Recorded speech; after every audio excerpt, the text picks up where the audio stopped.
Yeah. I'm Dave. You should probably know. Yeah. Nice to meet you. Yeah. Nice to meet you too. Do you want to talk us through your gin for the camera? So it's got quite a fresh pine nose. Yes, the Juno's there. Yeah. And so we get a coriander seed from the white wrapper. It's a New Zealand variety, so it's got full of lemony. So you get all of the aromatics, the aromatics that come up initially. And then after that, we reinforce that with kaffir lime beans. Oh, brilliant. So that holds the citrus through to the end. We've got a little bit of manuka in there, which just creates a mouthfeel and texture to the gin. And the angelica root's actually grown by my brother. So the angelica is a member of the Carver family, so you get a little bit of texture through the tingliness of the fresh angelica root as well. It's quite a zing on the tongue there, isn't Yeah. it? Right to the back of my brother's place on Carrington Road. Oh, okay. And you. Just up on the mountain. So we're from New Zealand. Yeah. Brilliant. Yeah, he's been growing our angelica for 3 years, 3.5 years. So it just adds a whole dimension. Oh, I like that a lot. It's not bad actually. Angelica archangelis doesn't normally grow in New Zealand, so we got them through Egmont Seeds. They brought them through white horses. And we planted some of Okura, which is on the coast. Yes. We planted some at my brother's place up in Carrington Road, which is on the base of the mountain. The two of them are completely different.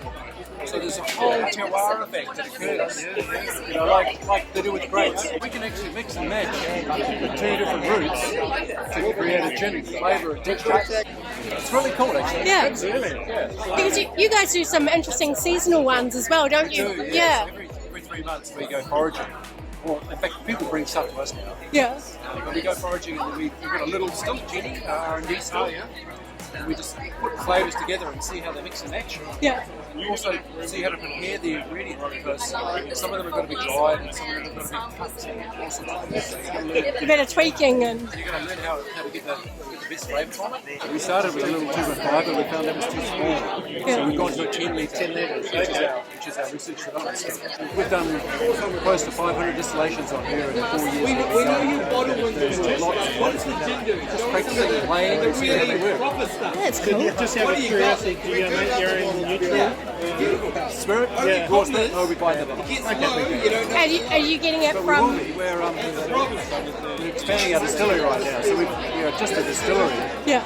But we're lucky enough to get a PGF loan, so we're pushing sideways and doubling our capacity, the floor area for processing, and building a cellar door as well. Oh, cool. We'll be able to come and visit you. Yeah, so that's us. Yeah, that's really yummy. There's a whole lot more, but so we tend to use a Mediterranean tonic rather than an Indian tonic, just because it's a little bit more floral, a little bit less quinine, so it sort of brings out the flavour. Cheers, Pete. Yes, please. Yeah. Woohoo! So this is the Juno G&T with the Fever Tree Mediterranean tonic, and it's quite different from any other New Zealand gin. They source the angelica root from a family member who grows it close to the mountain now.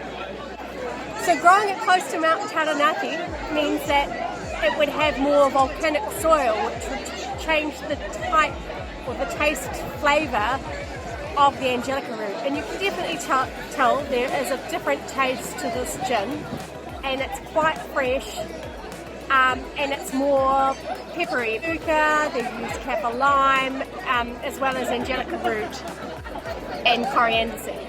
So it's brilliant.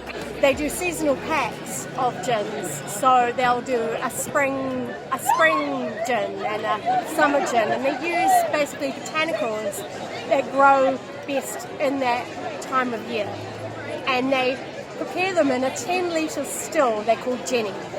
So they're an interesting couple. I've described David as a mad scientist, and we're really keen to go and see them up in New Plymouth. They look great.